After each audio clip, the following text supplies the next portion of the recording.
just the rushing attack, and since your history with Shanahan over the decades, if you can kind of reflect on all those years and just knowing the faith that you have in the system, that he can just, I don't want to say plug in any running back, but why is he so successful in finding backs, and how does it work so well? I think he knows the criteria that he's looking for, and you know, I think he kind of knows what fits his offense best. To him, I don't think it matters what round or where he finds them at. If they come in and show the promise that he expects, you know, he's going to feel comfortable enough to play. Trent, when he's talking about the rookies, Mason and David Price, he's talking about he likes the Williams guys, but there's so much more to it than having the ball in your hands. Sure. You know, all the other stuff that goes into it. From your perspective, where are they? You know, they kind of understand they're swimming a little bit as far as protection and assignments. You know, it's hard for me to say. I'm not the coach. I like the way they run as well. They both, you know, they run with a purpose. So I'm really, really excited to see them, you know, get their opportunity.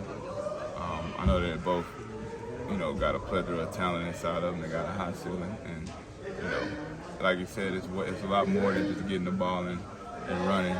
You got to know concepts, you got to know schemes, and you know, God forbid, you know, third down, you got to understand blitz pickup. So, you know, but they got a great coach, great group of coaches with great kids. So, I mean, I expect them to be brought up to speed pretty quick. What do you think your pupil, Spencer Burford, did in his first start?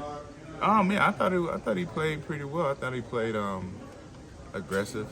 He's always been a big, strong kid. I think he, you know, the good thing about him is with every rep, every snap he gets, you see the improvement.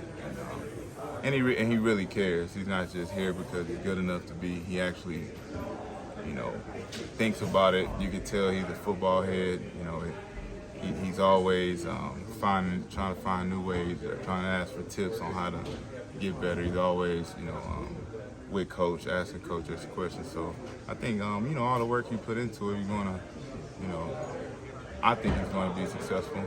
Obviously, just one weekend, but we got a lot of faith in him. Has Leroy Watson been an intriguing player, just given the raw skill set, former tight end? Yeah, for sure. You know, you look at the history of it, a lot of times tight ends do, you know, translate over to good offensive tackles. So I think that's kind of the same thing he's going through. Obviously, he's still raw, but the athleticism, the speed, the explosion, I think it's all there. And I think he's a great guy to develop. And, you know, if he continues to go in the right direction, you know, he'll be more than just a development guy. I think he can play in this league. When you watched the game, what did you see from the Seattle defensive line? You know, the Pete Carroll coach, you know, they're going to play hard, they're going to be disciplined, they're going to fly around. You know, so that's what we've known to expect from them ever since I played them, so from my rookie year on. You know, so it's definitely going to be, we got our task at hand coming Sunday, but something that we look forward to. They got the 3-4 scheme going now, though. Is it just different ways to attack you guys? I didn't hear you say it. With them changing their scheme to a 3-4 now, does it look much different where they're coming in from?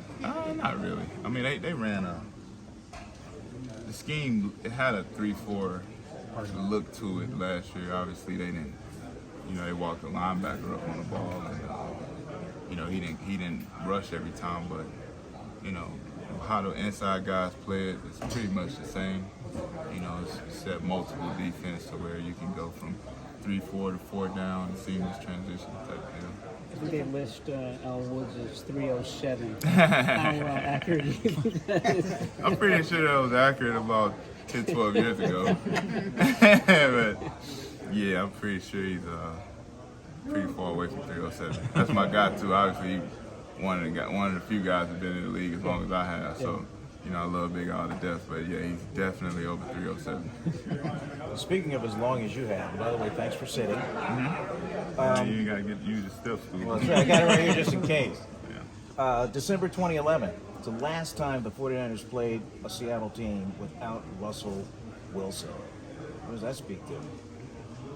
Oh shit, they just had the same quarterback for a long time, I guess. I mean, I don't know. I don't really, I mean, you know, players change, places change, you know. Shit, that's all I can take from it. Would you care to take a stab at who the quarterback was before Russell Wilson? Before Russell Wilson, it was it Tavares Jackson? Oh my gosh! You and McGlinchey are the only ones that got it right. Yeah, First I round. actually played them, so I know. She played against them, so I know for a fact. Good stuff. That's enough for me. Yeah. That was what Seneca Wallace was saying. Oh no, I know that for a fact.